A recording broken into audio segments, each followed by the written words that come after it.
Well, a better true crime duo you will not find. Our first guest, and you know I'm telling the truth because she is a licensed private investigator and polygraph examiner. She's been featured in Cosmo, Vanity Fair, Good Day New York. She's all over Court TV, News Nation, Dr. Oz, Rachel Ray, and a million other places. She knows if you've been lying. She knows if you've been good or bad. She is the great Lisa Ribacoff. Joined by an Absolute Truth or Derek podcast favorite. She's not locking up bad guys with Nancy Grace or making us laugh with the classic line, he is the laziest serial killer in history. She hosts what is arguably the best true crime podcast out there, Zone 7, an Emmy Award winning CSI National Law Enforcement Hall of Fame inductee. She kicks ass. Oh, yeah, Jesus, come on, Smith. She kicks ass. She takes names. She is the amazing Sheryl Mac McCollum. How you guys doing tonight? Hey. Honey, I Doing feel like I'm at a party. Absolutely. That's exactly what this is. It's hanging out with friends, having a good old conversation about true crime. Can't be better than that. Well, that's why it's one of those weird areas because it comes out next week. But when you record something at night, it does have a different feel to it because it feels like less like you're at work. I know the last time Cheryl and I talked, it was like 10 o'clock in the morning where you kind of have to be serious. Where now we can just kind of hang out. Absolutely. It is different. It's like going to a movie that's a matinee versus at night. If you walk out and the sun is shining, it's a buzzkill. Yeah, it is a bit of a buzz. Yeah. So you guys, we got a million things to talk about, but the one thing we were just talking about before we started was you guys are hosting or just attending the Hamptons Who Done It next weekend. Now, I always think of it. I don't know if you guys saw that movie, The Glass Onion, but if a writer or somebody was putting together, a murder mystery weekend, and then two great investigators show up, like you guys walk in the door at like 5 o'clock on a Friday, and by like 5:02, you're like, "Yeah, John did it." It's over. Is that what it is, or is it's more of like a wine and crime event? Yeah, I think we're bringing the whodunit. I know I'm bringing a case. I know several other people are showcasing either books and cases they followed. I know Lisa's going to do a special demonstration as far as being a polygrapher. So we're just coming to showcase what it is we do in a beautiful place in this country. Now, Yeah. I was gonna ask the obvious first question with speaking of lie detectors is, can a regular person beat a lie detector? No. And my favorite thing in the world is when people try and come in and try and beat the polygraph test because A, I can use my skill set and call them out on it. And B, the best part is calling them out on it and then questioning and figuring out why are you doing it? What makes you think you can get away with it? And better yet, where did you find your horrible research? Because I like having an idea of where these people are going and what they're reading to have an understanding for me of what future examinees could possibly be having access to at that point. And then I also tell them, I said, listen, here's the deal. You wouldn't try and beat a polygraph test if you knew you were going to pass. And I constantly hear when people fail, oh, it didn't work, the test is BS and everything else. And my only rebuttal to them is, well, if you passed the test, you wouldn't be saying that because then there would be no issue with the exam. Yeah, the person who wins, it doesn't complain about winning. The person who loses, this whole thing is rigged. Oh yeah, it's rigged, DQ, there's something wrong. I don't like her. She doesn't like me. No, dude, you just didn't tell the truth. See, I've always thought the trick to beating a lie detector test is just answer the question like you're positive of the answer. Like you ask me right now, you say, Derek, did you invent the iPhone? Yes, I did. I know. I remember the day I did it.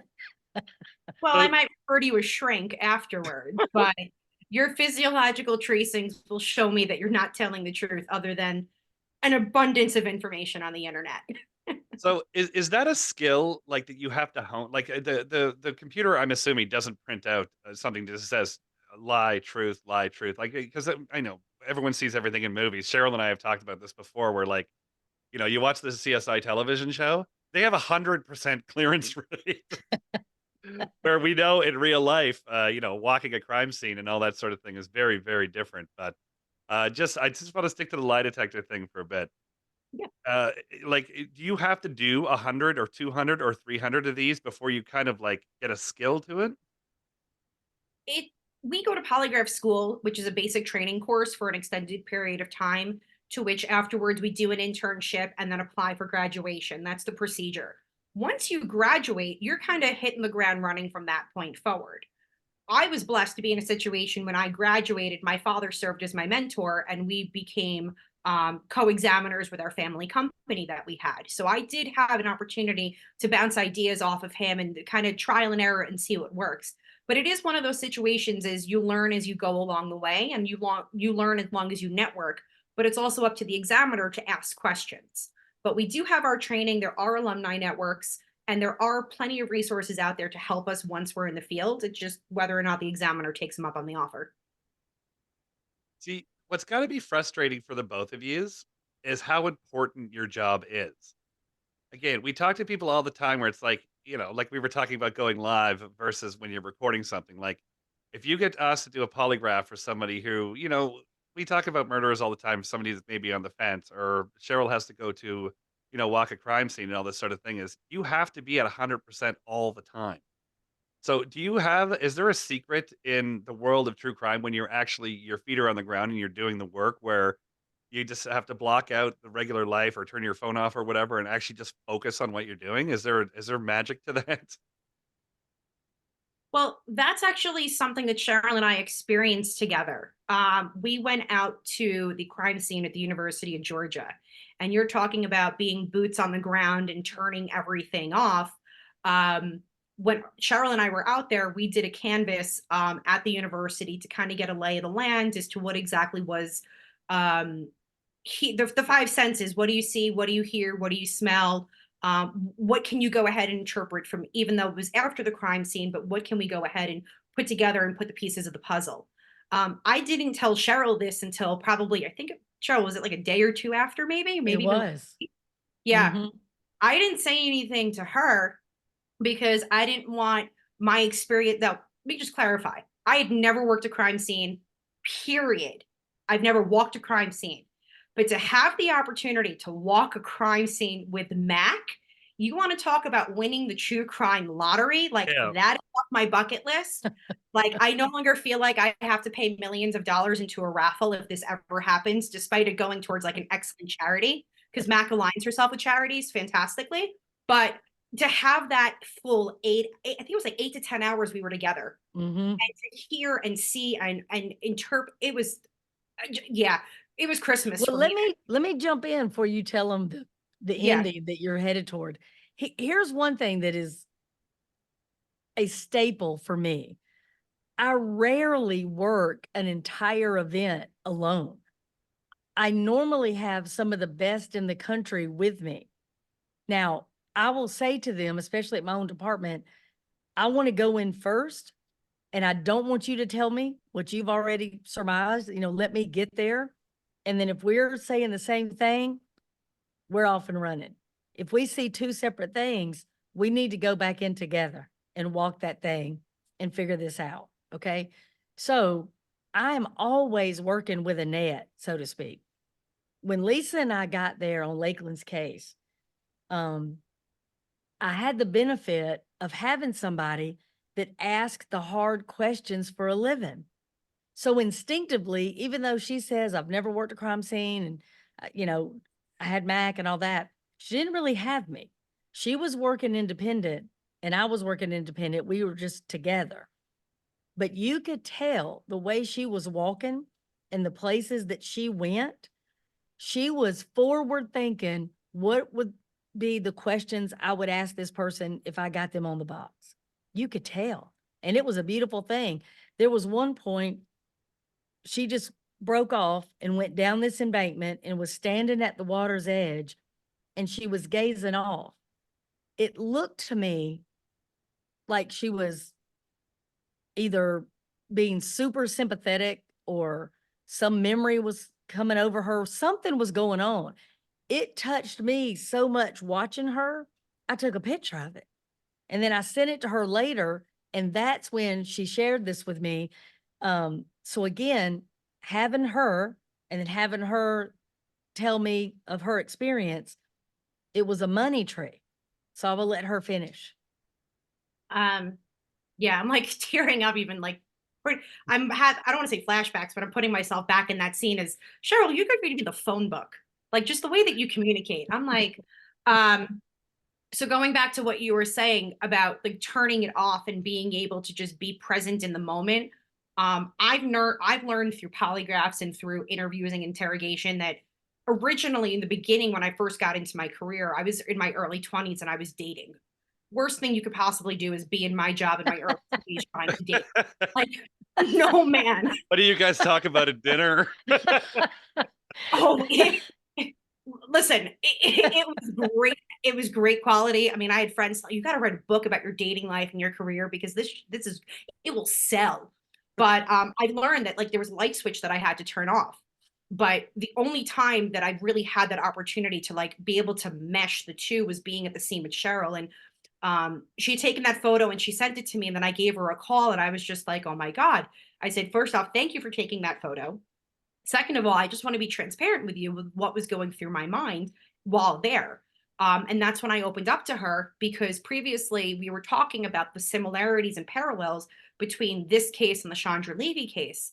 And that's when I said to her, well, there's also a third part of that triangle. And that triangle has to do with my friend Karina's case that was based in New York, where she was actually running on a trail in her house in Howard, over by Howard Beach on in Queens. And she was ambushed and she was actually sexually assaulted and murdered. Um, and so for me to be at that crime scene and see the parallels between this case and what I knew of my friend's case, it kind of just hit home. And it did bring the sympathetic point to it because it did hit home. And at that point, as investigators, when we have cases that we show up to crime scenes or we have to deal with narratives or read a witness statement or interview a witness in person, you can't always turn that light switch off. And we then have to juggle in that scenario of how can I support the individual that I'm currently interviewing while also minding my own emotions and not letting my emotions show.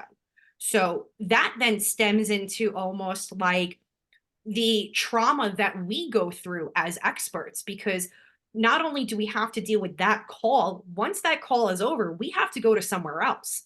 We don't have time to process that call. We don't have time to have a communication or speak to someone about it.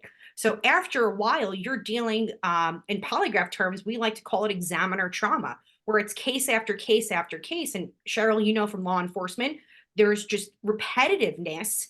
And that's why it even gets to the point where we have some people that just can't cope with their emotions, and then it just leads to negative situations. It's just, yeah, that's the easiest way I can surmise all of it. No, it's interesting because believe me, I'm sympathetic because you see, like, again, we've talked to Cheryl before. Yeah. We used to think about it like when you guys get tunnel vision, like, say, we'll talk about it in a bit, but if there's a serial killer or like you said, working a similar cases where a child is kidnapped, raped, and murdered, and you see two, and then you see three. See, the issue is obviously you guys are at the top of your game. You're going to get the harder cases or the more famous cases or the cases involving money and this sort of thing. So again, is there like looking at something with fresh eyes, getting out of tunnel vision? Because if I think most people, if you started to see the same thing or a pattern emerging, it would be hard to move outside of that. Mhm. So is there like again, you guys talk about when you walk the scene together for the first time with fresh eyes and you don't talk to anybody. How do you like give your own fresh eyes rather than just going in there and everyone says, "Oh, the husband did it. Oh, the neighbor did it." Well, here's the deal. For me, if I don't know anything and I get to the University of Georgia and we are able to locate the tennis courts and we're able to locate where the band practiced. All right, this is where she was. What am I seeing? What is around me? I'm going to soak it all in. How many people are around even now post murder? So you've got some people that went home scared. You got some people that don't want to leave their dorm. But if you've still got people at that lake, what are they doing? Are they jogging? We saw folks walking, hiking, kayaking, playing tennis, fishing. There was still a ton of activity there just a day after. So for me, if I can find it, then anybody could find it, right? I'm not in class there. I'm not in the dorms. I haven't been on that side of the campus, I don't think, ever for any reason. Then once we got boots on the ground, things started not to make sense. So we thought from some of the news media And where people put the flowers is where it happened. So that's where we started. But we knew very quickly, no way this is where it happened. It doesn't make sense for a killer. It doesn't make sense for a sexual assault. It doesn't make sense for an ambush. It's too wide open here. So we started to walk what we thought would be the obvious trail. And even at that point, we're like, he's got to come from somewhere. Where did he come from? And then we started to do our thing. And we left and we went back around. And then we drove around. And then Lisa says, you know what? Pull in that gas station because I'm thirsty and let me go talk to somebody. Well, you know, honey, when she walks in there with that New York swagger, you know, she goes right up to the woman. She's a and New just starts- Yorker. She walked right up to the woman and goes, "Hey, I need a fucking 6-pack of Bush Light Marlboro Reds. Yeah, Not right and I need now. to I know- want it right fucking now." and I need to know everything you know about Lakeland. I know you know something. Don't even try to tell me you don't. And I'm in the car going, she's going to call the police, you know, but then Lisa comes out and she goes, she knows everything. Come in with me. So then I go in and, you know, I talk to her the way I would talk to her. And she did have a lot of information. It was solid information. It was good information. So then we looked right across the street. That's the apartment. And as the crow flies, now this is completely different. It changes everything. Forget the University of Georgia. Start here at the apartment. We went as the crow flies out a back gate. The back gate leads you to a path, leads you over some railroad tracks, leads you right downtown on this little path. This the upper little pond area, almost like a waterway, a dam, if you will. So that was the pond, not the lake down below. She was up top. So again, as the crow flies, you say, he's right here. He came right through here. So where did he possibly put his bloody clothes? In the first dumpster he got to. Unbelievable. And then he walked straight to the next dumpster or trash can and so on and so forth. And Lisa, she talked to folks, you know, washing their car. So she can say she's never worked one, but she worked it like a boss. I treated it as if I was conducting my own area canvas as a private investigator from my years of experience. And I think my favorite thing about that whole gas station interaction was I was pumping gas and I'd look at Sheryl and I go, watch what I can do. It was like one of those Stewart Mad TVs of look at me. And she's like, what are you? And there was like genuine fear in her eyes. And she's like, what are you doing? And I'm like, I'll be back. She's like, no, really. But for me, like I was trained when you're going ahead and you're doing an investigation, just go pop in, see who's there, what's going on. And I wanted to know who was working behind the counter because I just wanted to kind of gauge a profile of is this person going to be talkative? So that's why I interacted with the attendant just to kind of gauge how friendly she was. And then I went back out to Sheryl and I go, okay, you're going to go and have a conversation now. And she goes, why me? And I go, because I'm not from around here. That's the old saying is, how can you tell when somebody's from New York? Because the first fucking thing they say is, I'm from New York. Exactly. There you go. And let me clarify. The fear in my eye was not for Lisa. It was for the attendant. Yeah, somebody else is going to have to come walk that crime scene to figure out why Lisa killed somebody at a gas station. This woman has just had a heart attack because she's being interrogated, not questioned. Yeah. It was beautiful. It was You know, I great. think, yeah, Sheryl, you and I talked about this a little before. I'd be curious if Lisa, what her take on it is. You guys are talking about obviously world-class investigators, all this, and that's why you're at the top of your game. Do you guys have like a Monday morning quarterback sort of situation where you look up on another case and just, Mhm. I don't want to say sloppy work, but again, with all the news that's coming in and all this stuff, and we'll talk about some of it shortly, like obviously spread too thin. You guys would be if you had to cover every case. But do you look at some and just think, "Fuck, I just wish I could talk to that detective and ask him this or ask him that?" Because Honey, I make phone calls. yeah, Yes. If I think I can help, if there's somebody I know, this just happened recently. There was a case and I was listening to this detective talk and I knew from the way he was talking, he had never heard of Francine Bardot, but he needed to. He believed spent shell casings could not result in DNA. And that's not true. So he needed Francine. So I picked up the phone and left him a message. And I'm like, hey, If I can help, great. If you don't think it's worth nothing, that's great. But I'm cheering for you. But I'm telling you, this woman will change the way you're going to operate this case. She can. And if nothing else, I just want you to know you can get DNA from a spent shell case. We actually, because we get a bunch of questions and all that. They're usually about food. It doesn't like we always joke like if we had Obama on here, people would just ask about what kind of hot dog do you eat? And well, one of the questions, it was a two-part question. They were both from Florida. So we had Joseph Scott Morgan on, and so we got a whole bunch of people from Florida. Sure. And I don't want to say asking Florida questions, but one of them was, what is you guys work on the road a lot? What are your two favorite fast food restaurants? Lisa, go ahead. Is Starbucks considered fast food? Because I just think that's breakfast, lunch, and dinner in all one. Like that's it. No, that is not fast food. But there's a drive-through. That's true. So technically, okay. Plus Wait, or minus, I went to a liquor store in Pittsburgh that had a drive-through. That was not a restaurant. okay. Well, because technically Starbucks serves food. Okay, fine. Plus or minus Starbucks if we let it go. If we don't let it go, favorite fast food. I'm not really too much of a fast food person, but if I had to choose, Chick-fil-A is number one. And number two would be stopping at Wendy's for their chicken nuggets, but going to McDonald's for their French fries. Good answer, Cheryl. Chick-fil-A, no question. Jesus, you guys play. Two Oddly reasons. enough, Franz Borghardt also his favorite place was Chick-fil-A. Yeah. But my police department, that is where the Dwarf House, aka Chick-fil-A, was started. So I'm going to be loyal to the home team. Right on. And then I have to agree that it's a McDonald's, Coca-Cola, and French fries. Excellent.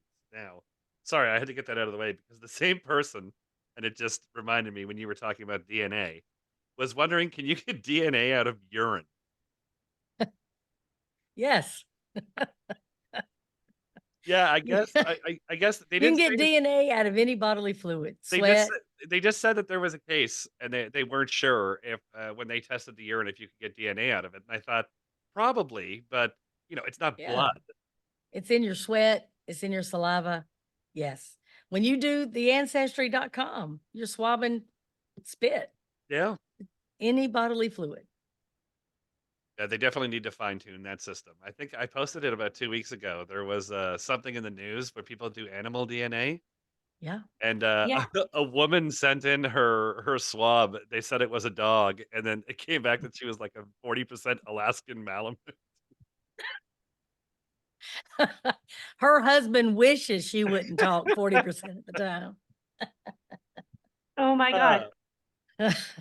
Now, speaking of walking crime scenes, and I was gonna bring this up another time, but you actually, since the last time we talked, the Natalie Holloway situation, I don't want to say it was Mhm. resolved, but you finally got like, is that closure for you when a case like that closes, or is it just like Mhm. we all knew he did it? Yeah. But is there a satisfaction like in your head? Some because Mhm. you guys were there from day one. Like you and I talked about, that there was cinder blocks, there was Mhm. evidence, all that sort of thing. Mhm. And then finally comes out, he does, and that guy just creeps. There's this certain people that just creep the shit out of me. The guy Yeah. with the two girls down the hill. Mhm. Every time you almost wish that you could block out that news because it just, again, I could. There's probably about a dozen of them that just give me that feeling in my stomach, and Vandersloot was one of them. So, I know you worked with the families. You guys did. Sure. You guys did a lot of legwork on that. When you eventually went back, is there a Mhm. piece to that, or it's just another day at the office? When I went back to Aruba or when the case was satisfied? Either one. I think going to Aruba with Nancy Grace and Beth Holloway was a part of my career I have never experienced ever in Really? 44 years. Because usually going back means down the street. In this situation, we went back before it was completely solidified. Beth did not have complete closure. Beth probably fought harder and more with her heart, knowing the truth, but still holding out hope more than anybody I've ever seen. If you had asked her, is Natalie still alive? She knew she wasn't, but she might have been. Damn. So that 1% she held on to. So I don't know if I said this before, but there's a part where the three of us go to the chapel that Beth went to and prayed. And we're sitting there, and this almost always happens to me at some point. I'm no longer sitting there as a crime scene investigator or an investigator. Nancy's no longer sitting there as a former prosecutor and media person. We're sitting there, the three of us, as mothers and mothers of daughters. And we don't even have to say anything. We're letting Beth do whatever she needs to do. And at one point, Beth turns to us and says, I know y'all are going to think I'm crazy, but I brought Natalie's passport with me just in case. Crazy. Heartbreak. Yeah. But as a mama, you're like, okay, I get it. I Yeah. hear you. If she's here, let's take her home. You know, she's Does not it- here, but that's her mama. See, You you know? guys talked about that a little bit earlier as being able to turn it off. I don't think Mhm. I'd be able to turn that off. There's just, Well, again, here's my question, because I don't know that I said I turn it off. I don't think I answered the question, because turn off what? To me, you should be able to just absorb that so that you can explain to other people the importance of what you're doing. Because people said, why in the world are you going back to Aruba? Everybody knows who did it and everybody knows the end result. Here's the reason we went back. There was fixing to be a whole nother class of graduates that have not heard of Natalie Holloway. yeah, that's Because it's I never been thought of 30 years. So tell them, remind those parents, hey, if your child is going to another country, be sure you get the international package on your phone just for those 7 days. Otherwise, they can't call you. that. Yeah. Otherwise, you can't check on them. Make sure you've got room on your credit card if you had to get there to look for them. And those are things people don't think about. They'll take that credit card to get the cruise for the child or the clothes and whatever they're going to need for the trip, and they're maxed out. They're not thinking about it. And Beth said, you want to know the crazy thing? She said, Sheryl, I didn't even know if my passport was up to date. And I had just sent my child to another country. Yeah. Here's the crazy thing. It was during COVID when we went. I had not even looked at my passport. My passport was expired. I had to do that deal where I flew to Texas and got it in 1 day so that I could even go on the trip. So again, to Beth's point, I had not even made sure my own passport was up to date, and both of my children travel internationally. So it's good information to remind people. It's also, if you go to Texas, you can buy a whole bunch of handguns really quick and really easy. Now, speaking of handgun violence, I just wanted to go back to when you guys, What it's some transition you've got right there. That, right? Segue. when you guys see, I don't want to be pro gun or anti gun because I understand there's certain situations like you guys were just saying when you were walking the grounds in Georgia at the college. And this was one of my questions I had was advice for not so much a younger generation, but just anybody who's not in the true crime circle. Like, you know, had she have had a gun or if a jogger has a gun, like, do you think that's a good defense or do you think there's better advice to be able to protect yourself? Lisa? Okay. Yeah. So I think that there are alternative methods and trainings that someone can acquire, and that I do think that firearms is one of them. But I do believe that you should either, depending upon the situation, obviously, it's the same thing as a police officer being given an order of shoot to kill.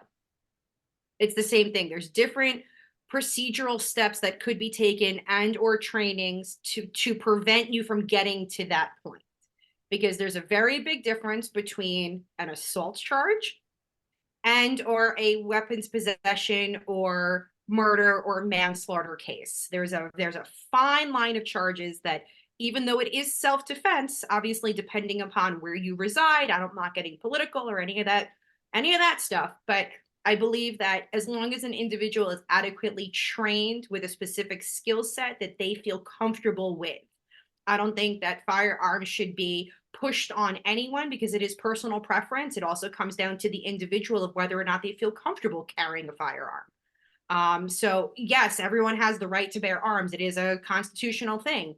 But it's everyone's own personal preference. And just because some people agree with it and others don't, that it doesn't mean that everyone has to. So again, reiterating, I believe that firearms, me personally, I am all for them as a method of self-defense, but I do feel that if I were trained in other areas, I wouldn't necessarily reach for a firearm first.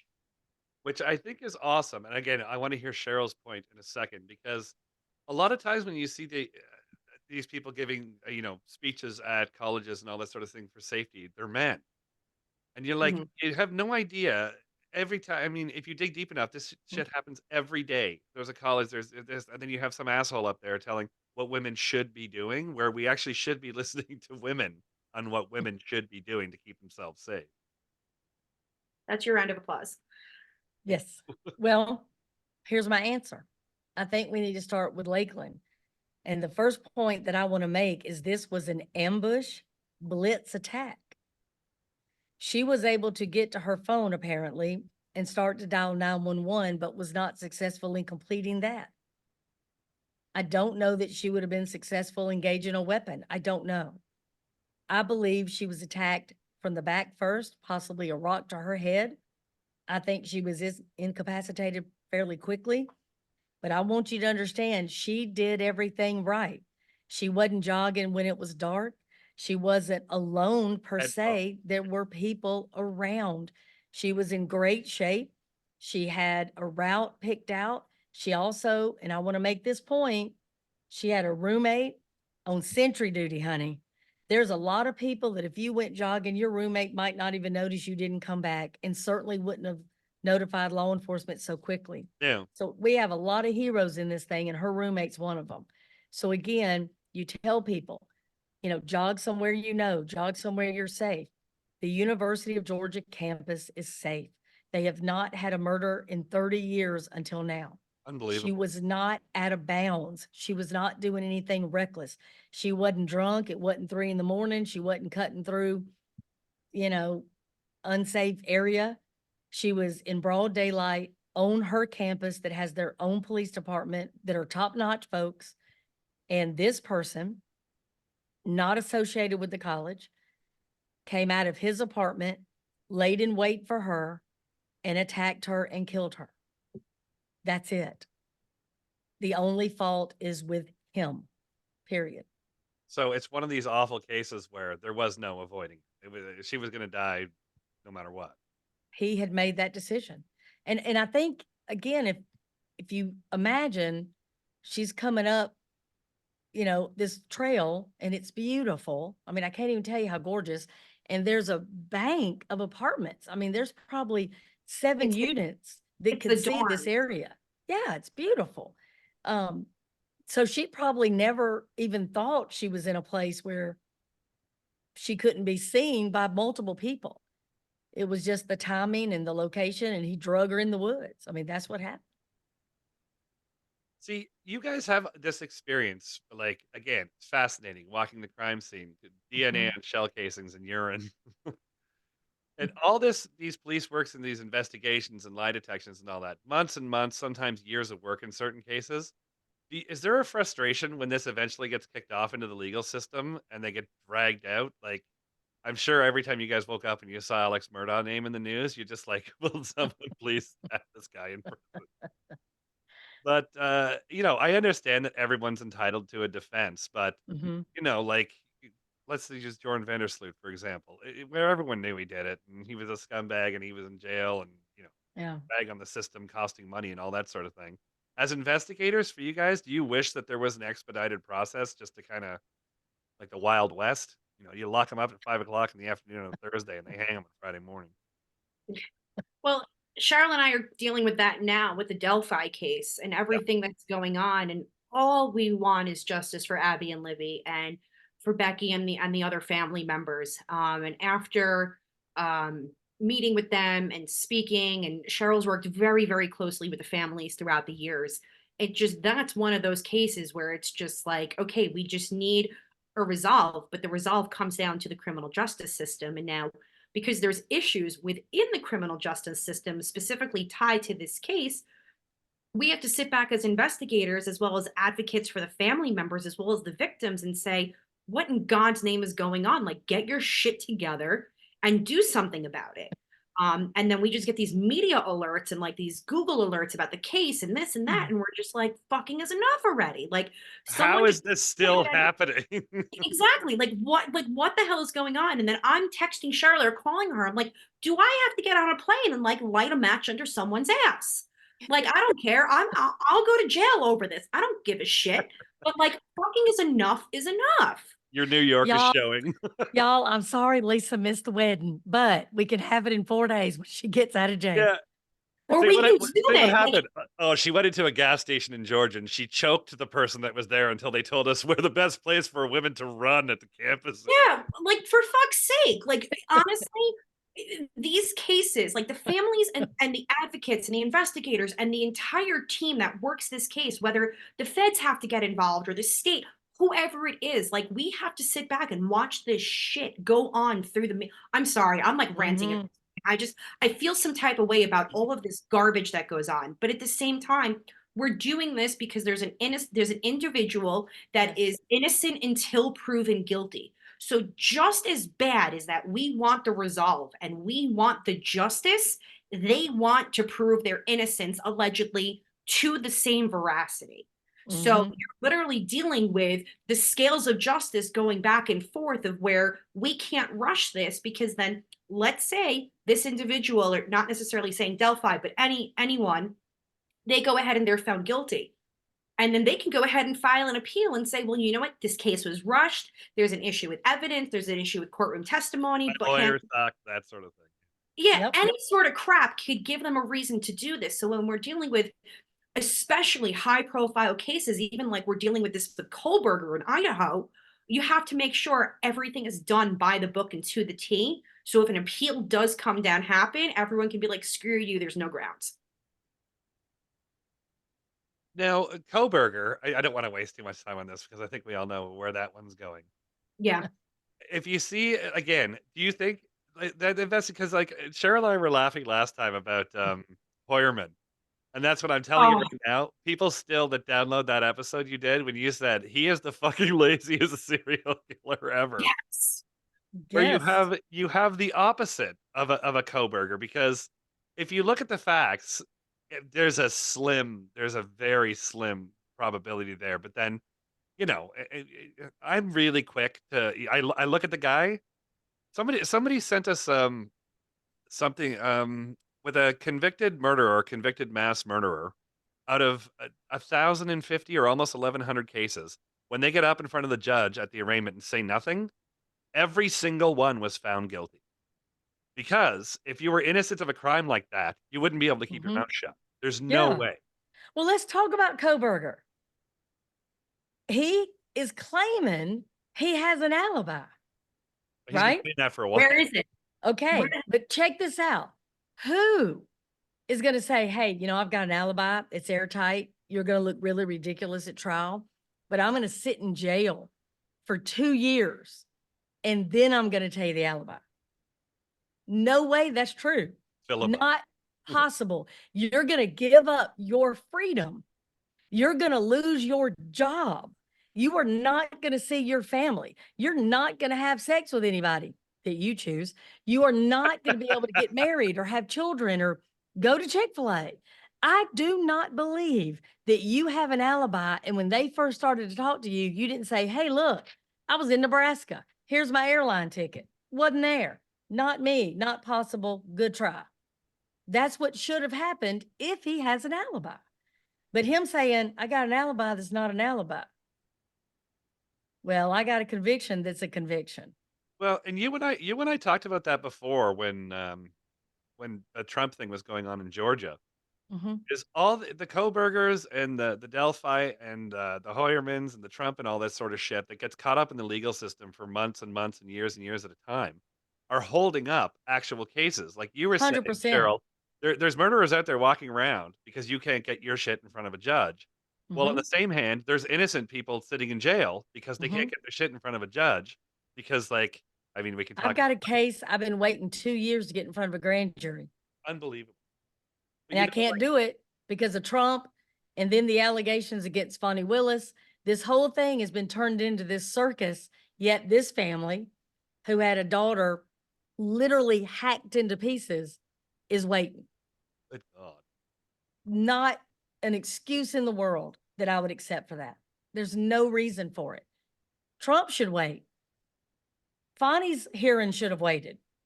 Yeah. These people should have gone first, period. Well, you know, we've talked again with Josh and Franz extensively about the Fonny thing. Okay, did she make a stupid decision? Yes. Stealing money, probably. But at the end of the day, the facts in the case had nothing to do. I mean, again, her personal life was a mess, and I know Cheryl, you've stood by her like professionally throughout the whole thing. Again, she made some stupid decisions, but Yeah. I'm sure if you shine a light bright enough in any of our lives, you'll be able to find some stupid shit that we've done. Um, Is that again, is that case, do you think, gonna have to start from the beginning, or do you think that they're gonna finally be able to just, he's gonna be in shit somewhere else, just kinda get this out of the way so you can actually Listen, get back to productivity? and I want to be extremely clear. Fonnie Willis has been nothing but good to me. Everything that she told me she would do on these cold cases, she has done. I do not work for her. I'm on 2 task force assigned to her office. Um, there are investigators in Atlanta. There are investigators in Fulton County. There's investigators in the Senate. There's investigators with the IRS. They should do their job. I have no idea. I'm not in the weeds with that at all. I do not like for my county to look ridiculous. I don't like to go to other states and people mention our DA in a negative way. She's got a lot of good work she can do. And she, I believe, if she's going to stay in that office, needs to get singularly focused. And if I am a friend of hers, that would be my advice to her. Anybody giving her any other advice about what she ought to do and how she needs to change her platform and she needs to start selling merchandise, I don't think that's a good look. That's my opinion as her Bobblehead. friend. This isn't a joke. She has a store. You can go buy merchandise. That is not what I would have suggested for her. I think her job is at a status that's not appropriate. That's my opinion. But again, we're not drinking buddies. We don't hang out on the weekends and, party like that. We are professional friends. But again, I think she's been given some advice that's not fabulous from people that do not have her best interest at heart. And that's the reason I'm going to tell you again, my podcast you mentioned is called Zone 7 for a reason. If you do not have my best interest at heart, if you're not a battle buddy, if you have not been battlefield tested, if you don't cheer for me, if you don't give me good advice, if you don't tell me the truth like Lisa will, and Lisa may say, don't say that, don't do this. She is looking out for me. If you're not that person, I'm not going to fool with you. I'm not. See, and I don't wanna blow smoke, but that's part of the reason why your podcast is so good because, like, we're all involved in the true crime universe, and there's you, there's, Nancy, obviously, there's, like, Joseph Scott Morgan.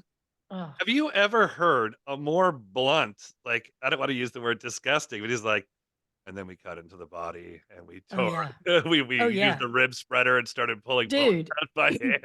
And his listen, book, if you read the back of dude, his book, dude. like, it, Okay. Joe Scott Morgan, yeah. I love with my entire soul. Second. However, he can ruin a party Oh, faster than anybody. I He was, can, I was left with the rotting body and stuff, but it's so okay. calm, and it's so, like, Yeah. you know what I mean? Like, if Uh, that was my story, and especially with a successful book, I'd be, like, shouting from the rooftops, be like, "You never believe the fucking shit that I went through." And where he just sits there and he's like, Yes, and then the police pulled me out. I was covered with human excrement. I was like, he doesn't even seem bothered. No, he's just telling you what happened. It was Wednesday, 9:43 a.m. Yeah. He's just talking. And I don't ever know what's going to come out of Lisa's mouth, ever. Well, that's I what also we've been trying to put this together for a while because I keep hearing Okay. Lisa's Oh crazy. my, I'm telling you. And I also equally don't know what's going to come out of Joe Scott Morgan. Yeah. So I'm looking real forward to the Hamptons and our first Sentence dinner. is going to be great. You're going to It's get Joe gonna and I be together. it's gonna be fabulous. And that poor waitress, she'll be like, "What'd she say? What did he say?" And I'll be like, "I'm gonna leave you a really good tip," but that's what they said. I'm more excited for the road trip there and back after picking you up at the airport. We're going to film in Louise the whole weekend because Yes, ma'am. we've done Mexico, but we've never done the Hamptons. Well, it's easy. You're probably going to walk into what I would imagine is a $65 million house, and Yes. Joseph Yes. Scott Morgan's going to make a waitress throw up in a wastebasket and stay up for 2 or 3 days. We're going to have our own version of Clue. Yeah, right? Yeah. It's gonna be fabulous. If it's Joseph Scott Morgan with a bag of vomit in the library. And Uh, excrement. just to roll back on all the shit that's going on now, Lisa, I'll ask you first. The YSL RICO trial, fascinating, but there are 40 witnesses through 200, so it's one of Yeah. these cases that's never going to end. But Yeah. the Puff Daddy thing is obviously going to be way bigger. So, do you think if you were able to get him on a lie detector test for 5 minutes, 5 or 6 minutes, if you can get 3 good questions in, do you think that you could get enough? Like, obviously, your skill level is that good, but there's something like this where it's so vast, it's going to go back 30 to 40 years. It's never going to end. Like, do you think that you have the skill to be able to say, listen, give me him for 5 minutes and we'll put him in jail for the next 40 years? So the issue is 5 minutes is the equivalent of running one polygraph chart. And when someone says I took a polygraph, they, as per the standards of the American Polygraph Association, they're supposed to be administered the exam at least 3 times. So you're talking at least you need 15 minutes just to run the chart in order for an examiner to render an opinion. Not only that, you also have to run what's referred to as an acquaintance exam to test the ability of the individual prior to even giving them the test, that they are capable of telling the truth and they are capable of telling a lie, to make sure that they are reactive. And part of the reason for that is also to make sure that the individual is not chemically impaired, meaning that we've done the pre-test interview and they've told me, no, I'm not on any medications, but the chart shows me on that exam that you're high as a kite, or maybe you took a beta blocker to affect your cardio reactions, or you popped a gabapentin or a Xanax, an Ambien, an Adderall, whatever it is, you've taken something, but you've already told me you're on no meds. I know that you took something to try and beat the test. So at that point, it turns from an interview to an interrogation and say, what the hell did you take? And you wouldn't have tried to take it if you knew you were going to pass. So out of all of these questions, which one are you going to fail and why? And that's when I just let myself go and I take myself off my proverbial leash. Now, speaking of the proverbial leash, I don't want to say who is the worst person you've had on the other side of that machine, but is there a certain case that sticks out in your head where you're like, oh, this person's a fucking monster, but I have to finish this and do my job? Oh, that's a good question. Fun fact, never been asked that question before. So, which is why I'm actually thinking before I speak, which Sheryl and you also know that I don't ever do.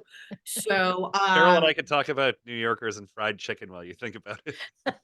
fun fact, I've never had fried chicken. What? Never had fried chicken before. I guess you got to get that for the road trip. Yeah, I guess we're going to have to stop somewhere. What?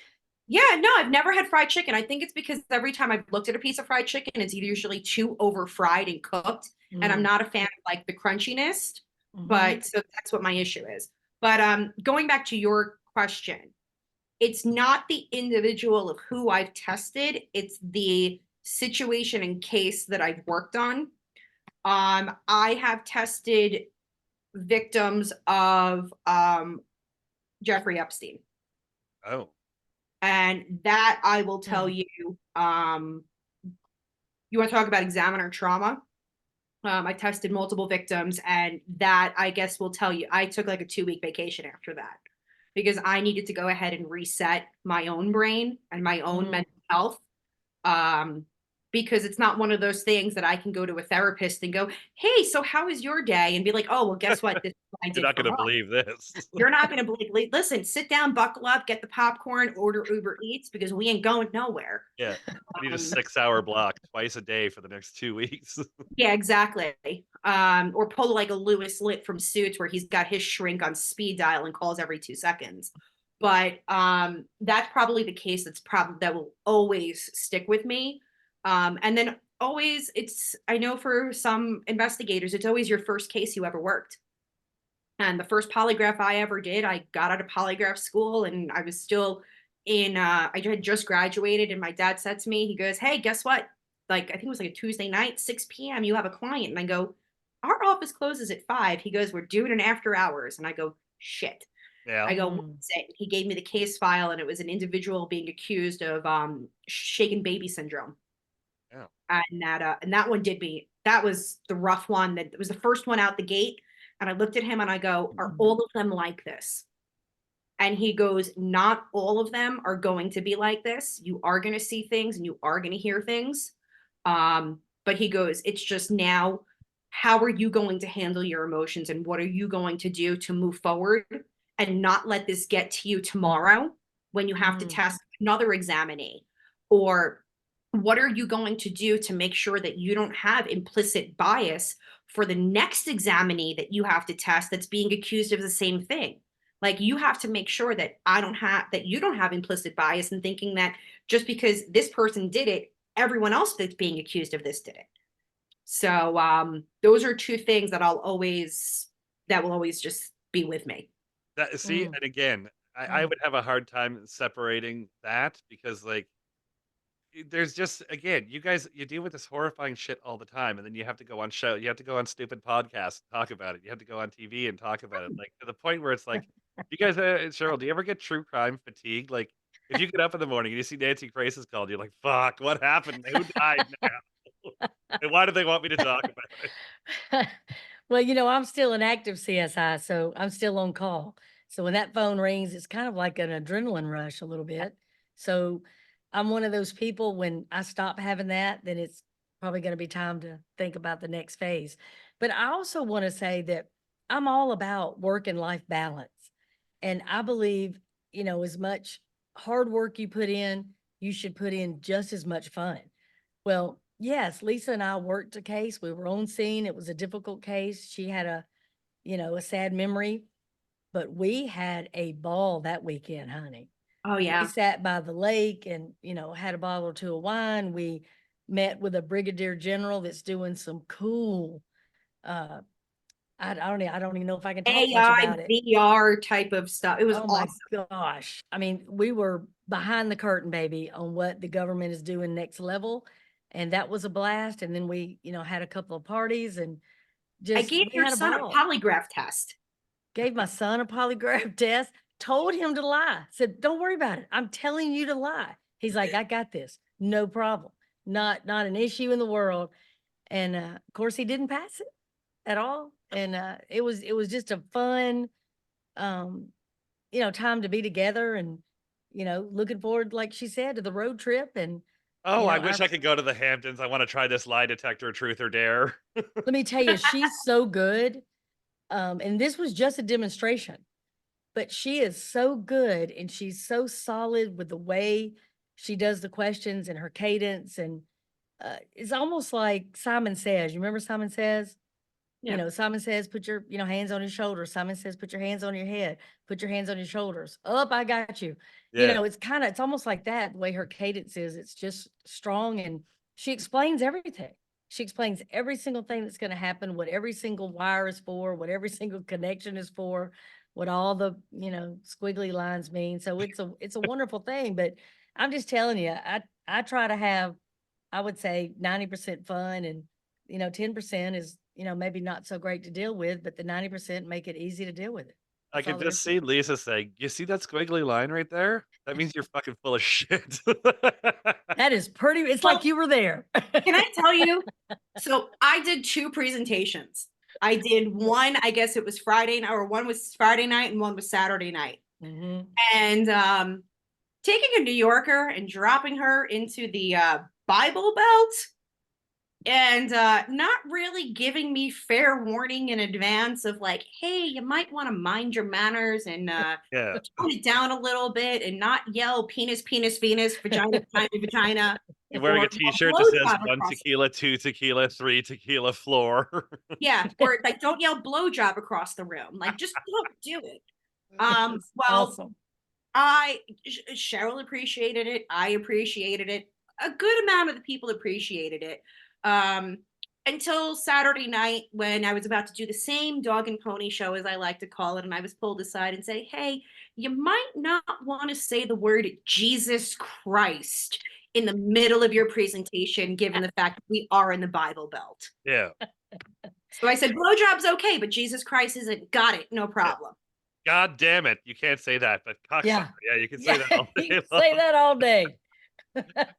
I It know was we're running a they little bit, loved her. but They loved her. there was one other thing I wanted to talk to you guys about. I was gonna try to send over some individual cases, but a friend of our show, Frank Figluzzi on MSNBC, he has a book coming out 2 months about the FBI looking into, and this has been a problem for the more you educate yourself on it. And again, he's a great writer.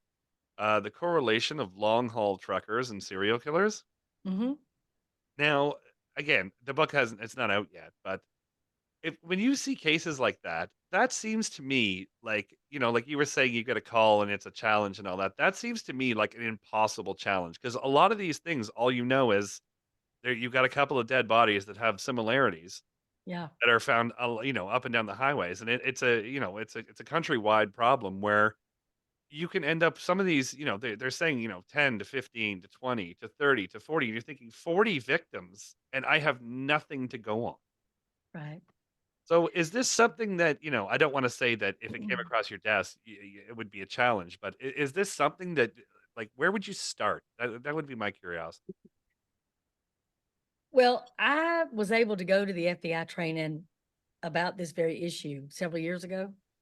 And I will tell you, anytime you have a case, whether it's drug related or a trucker, um, anytime there's no connection between the killer and the victim, it's going to be more difficult because you can't put them anywhere together. You're just going to assume that they met at this traffic, this gas station or, truck stop, so to speak. So many of the victims are also transient Yeah. that their family from Kansas has no idea they're in Florida, certainly has no idea she would be coming through Georgia for any reason. I don't know they're Uh, missing. and don't know they're missing, just think they're, runaways and, they talk to them every 6 months or whatever. So it's going to be inherently difficult, but I will tell you from all of my years, this is what I know. Criminals will gravitate toward jobs that make their crime easier. For example, if you want to molest little boys, Boy Scouts is a good place to start. Yeah, A little league coach is a good place to start. A church. mall Santa Claus, not bad. They're already going to sit in your lap. So you watch these jobs. Who wants third shift at a morgue? A necrophiliac? So just pay attention. So if somebody wants to be a trucker, where they're gone 6 weeks at a time, and they go from Tennessee to California and back, and you start to notice, is there a pattern that every time he goes to, you know, through Georgia, somebody goes missing. Every time he goes through Florida, somebody goes missing, or wherever he's going. We use That Texas if you're trying to use a bad Well, example. that's true because again, anytime you've got long stretches of road where there ain't nobody else, you've got desert or you've got mountains or wherever you are, but they have chosen that job on purpose. They don't have a boss over their shoulder. They have points, but those way stations where they used to have to pull off, those are freaking virtual now. Yeah. So they don't even have to stop and talk to anybody. See, I think that makes people more dangerous. So now you're not even looking at me. You can't even tell me, oh, he had scratches all over his face. He was, bleeding from the head. Or he even He had, stopped him. or he had somebody in the passenger seat. Correct. So that's my take on it. That if there's no connection between the killer and the victim, it's automatically going to be more difficult. If they've got a job where there's no oversight, that makes it almost it's beyond a challenge, but that's my take on it. Lisa? I do agree with you that looking at the individuals, even their employment history, where did they work beforehand, speaking to coworkers, point of termination, looking at their access of network of individuals pertaining to family history, friends, prior relationships. That's also where I would start. I would also take a look at the route maps for the consistency of, are they taking the same road there and back through GPS records? Because maybe they want to go ahead and take a different route because there was a body possibly on the other route, and it could be too traumatizing for them to go back and relive what they did. Most serial killers will want to go back and take the same route because they do want to take the pride and joy of knowing they can revisit the crime scene. Going back to the situation with Lakin, like, we wanted to go ahead and look at the crime scenes because let's say that the individual that was caught and was in custody, he was in custody, but let's say someone acted with him. You never know, and there's a high probability of a serial killer and or a killer goes back to the crime scene. Sometimes is so fucked up, even goes to the funeral. Mm-hmm. That's why, as investigators, we have to take a look at these crime scenes and we have to go ahead and see who's visiting them. And going back to the truck driver thing, taking a look at the GPS triangulation, did they even pull over on the side of the road for a little bit? Because you have the odometers that will go ahead and track how fast or how slow. So did the individual even decrease their rate of speed while in this one specific area? That's something that I would look into. But yeah, I mean, it's GPS triangulation is a wonderful thing.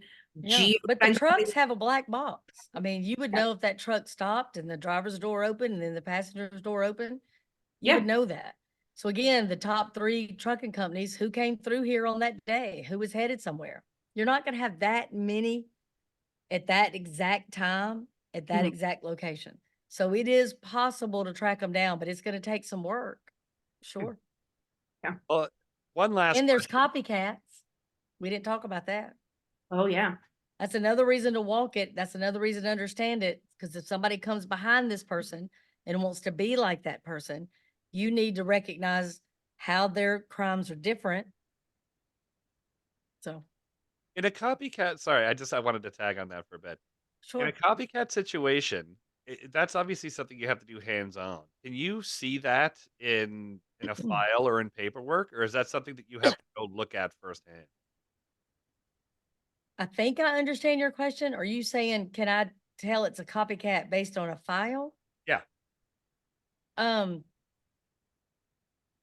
the short answer is possibly. Yeah. No, I know. It's a strange question. It's just, I'm curious if you, again, let's say the Natalie Holloway situation, for example. Mhm. If that exact same crime happened in that exact same space under those exact same circumstances, Uh-huh. would you be able to, deduce that it was either the same person had he have not been caught, or if it was different, if somebody different? If you've got a killer that has not been caught and you start seeing, I would say, more than 4 significant similarities, you need to flag it. Really? And then you need to say, okay, what is different? Well, here's a situation that absolutely happened to us in Atlanta. We had a killer that was killing homeless people. One was killed inside a tent, one was killed under a bridge, and one was killed right on the sidewalk. Several years later, and I mean a good amount of time later, we had a homeless man shot in a tent, same caliber weapon. Another homeless man that was shot under a bridge. Well, I'm like, wait a minute. I've already played this movie. Yeah. That no way am I thinking this is just, you know, coincidence, right? So I immediately called the detective that had the original case and I said, David, does this sound like your case? He said 100%. So we're thinking we have a copycat. Come to find out, it's just a random younger person And he just chose to shoot somebody while they were sleeping, shot another person when they were just sitting, shot another person while they were walking down the street. Exact same scenario, just happened to be the same caliber. Had no idea we had already had this exact same situation. Which again is crazy because the odds of you seeing both those cases are 1 in a million. So Hmm. again, the job you're up to, whether it's trying to get DNA out of urine, long haul serial killer truckers and college, it seems like again, I love the passion that you guys have for it because I love the fact that there's cases out there getting solved where without social media and all that it wouldn't happen. But without people like you guys, things would be way worse. But I Listen, don't if know. you don't have the passion, you should not be doing it. Yeah. I will straight up tell you, you're talking about somebody's mama or child or husband or grandmother. You need to work that thing like that's your person. And Yeah. again, when it comes time for me to say, well, you know what? I don't feel that way anymore, or I'm bored, I need to be at home. I don't need to be the one out there. No, write a book and go on MSNBC. They pay well, apparently. I know for me, what it's going to be is I know I need to hang up or turn the equipment off and put it in a box in the closet is going to be when I stop feeling emotionally charged towards my cases, where when I'm no longer tied to the case. And I mean, I've been doing this now, PI work since I started when I was 16 working as a file assistant. So I've been around the block way too long, but I've been licensed on my own since I'm at least 22, 23. So I'm going on like 13, 14 years now.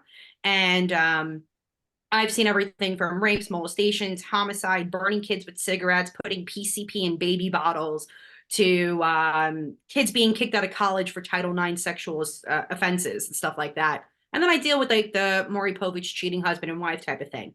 But I know that once I stop being emotionally involved in my cases or wanting or feel, or I like to call it some type of way feeling, when I lose that feeling, I'm done.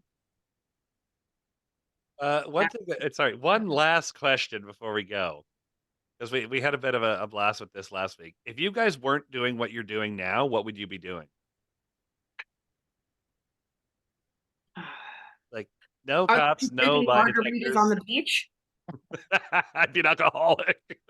Yeah, no. So the fun fact that people don't know about me is I'm actually a former middle school and elementary school teacher for special ed and kids with autism. Oh.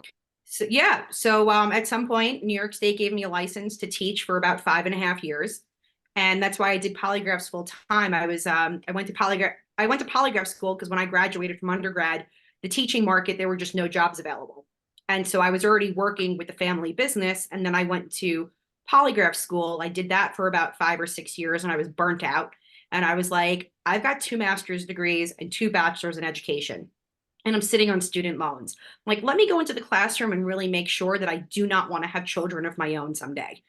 And at that point, I realized that after being in the classroom, I was like, I could either be in a classroom with other people's children and then send them home at the end of the day, but still deal with homework, report cards, parents, BS, behaviors, and then have to be on school vacation schedule, or I could work for myself with unlimited vacation, unlimited sick time. I could wake up on a Monday morning and go, I don't want to go to work. So I opted to switch careers, and it's the best thing that I ever did, because right after, I would say 2 years after I got out of the classroom, that's when Mac and I met at CrimeCon during COVID. And since meeting Mac, I mean, the opportunities that the platform that she's given me and the opportunity she's given to me. I mean, we're just not colleagues. Mac's one of my people. Like, this is Mac and I are more than Zone 7, where we just call each other at the end of the day. And I'm like, I don't need you to talk. I just need you to sit and listen. And if I don't even say anything, I just need to know you're on the other end of the phone, because she's one of my people. Like, you don't Drinking, have to do anything. You don't drink, have to do anything. drinking wine quietly over the phone. That is a special relationship. Oh yeah. And half the time I don't even say hi, how are you at the beginning of the conversation. The first question usually is, am I on speakerphone? Yeah. And I learned how to do that because I've been caught off guard too many times by listening to Walt in the background laughing. And that's how I know I know it's not just her and I. Yes. Cheryl, if you weren't a cop, what would you be doing? Let me tell you something. I have wanted to be an investigator since I was 4 years old. I can't imagine not doing it. I can't imagine not being on the dance floor when major things happen. I mean, I hear sirens and I want to go get in the middle of it. 4 years However, old. What was that? 25 years ago? exactly right. Thank you, sugar. Um, but I just heard somebody say unlimited vacation, so I might be a polygrapher if I wasn't doing this. Sweetheart, we can go back to Mexico anytime you want. For more Sheryl McCollum, make sure you download her podcast, Zone 7. Check her out on Twitter at 149 Zone 7.